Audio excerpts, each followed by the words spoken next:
नमस्कार दोस्तों, मैं सरोज पंडित। स्वागत है हमारे यूट्यूब चैनल में आप सभी लोगों का। मैं आप लोगों के बीच एक बेरोज़गारी का गाना सुनाने जा रही हूँ। अगर वीडियो पसंद आए तो कृपया चैनल को लाइक तथा सब्सक्राइब करें। जैसे आप लोग अपना प्यार दुलार हमें दे रहे हैं, ऐसे ही आप लोग अपना प्यार दुलार हमें देते रहिएगा और वीडियो को लाइक कीजिए, सब्सक्राइब कीजिए। गाना कैसा कमेंट में ज़रूर बताइएगा। मरताड़ देश के जवनवा हो, मरस बेरोजगार नौजवनवा हो, नौकरिया सपनवा हो गइल। मरताड़ देश के जवनवा हो, मरस बेरोजगार नौजवनवा हो, नौकरिया सपनवा हो गइल। नौकरिया सपनवा हो गइल। फांसिया लगा के देले जनवा हो, फांसरी लगा के देले जनवा हो, नौकरिया सपनवा हो गइल। मरताड़ देश के जवनवा हो, मरस बेरोजगार नौजवनवा हो, नौकरिया सपनवा हो गइल। केहू खाता जहर, केहू ट्रेन से कटाता,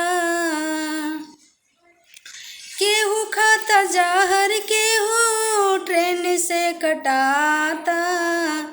देशवा के राजा के ना कुछ हो बुझाता,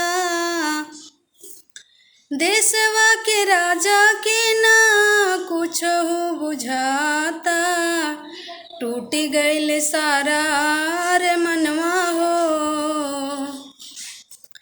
टूट गइल सारा रे मनवा हो, नौकरिया सपनवा हो गइल। नौकरिया सपनवा हो गइल। मरताड़ देश के जवनवा हो, मरस बेरोजगार नौजवनवा हो, नौकरिया सपनवा हो गइल।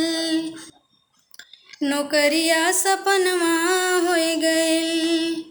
बड़ा अरमान से पढ़ैले बाबू माई, बड़ा अरमान से पढ़ैले बाबू माई। 4 बजे भोरे में देवेले जगाई, 4 बजे भोरे में दौड़े रोज जाई। पड़ल बाटे संकटे में धर्मवा हो, पड़ल बाटे संकटे में धर्मवा हो, नौकरिया सपनवा हो गइल।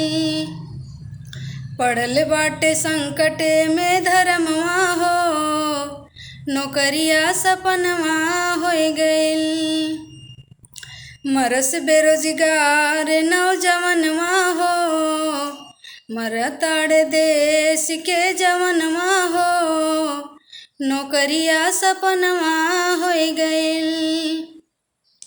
नौकरिया सपनवा हो गइल। मरत बेरोजगार नौजवनवा हो, मरताड़ बेरोजगार नौजवनवा हो, नौकरिया सपनवा हो गइल। फांसरी लगा के देले जनवा हो, फांसरी लगा के देले जनवा हो, नौकरिया सपनवा हो गइल। नौकरिया सपनवा हो गइल। दोस्तों बताइएगा कि यह गाना आप लोगों को कैसा लगा। मैं आप लोगों को हाथ जोड़ के सादर प्रणाम करती हूँ। आप लोग ऐसे ही हमें आगे बढ़ाते रहिए। बहुत बहुत धन्यवाद।